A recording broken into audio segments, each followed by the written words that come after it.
Friends, B ఫార్మసీలో ఏ subjects ఉంటాయో చిన్నగా చూద్దాం. ఫార్మాసిటిక్స్ మందులు ఎలా తయారు చేస్తారు, టాబ్లెట్స్, క్యాప్సిల్స్, సిరప్స్ వంటివి ఎలా ఫార్ములేట్ చేస్తారో ఈ సబ్జెక్ట్లో క్లుప్తంగా నేర్పించబడుతుంది. సెకండ్ సబ్జెక్ట్ ఫార్మకాలజీ, మందులు మన శరీరంపై ఎలాంటి ప్రభావం చూపుతాయో, ఎలా పనిచేస్తాయో చెబుతుంది.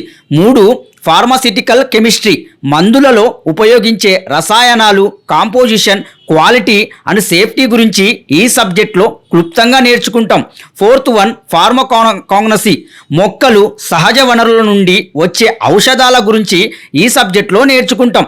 అనాటమీ అండ్ సైకాలజీ, మనిషి శరీర నిర్మాణం, అవయవాల పనితీరును అర్థం చేసుకోవడం కోసం ఈ సబ్జెక్టు రూపొందించబడింది.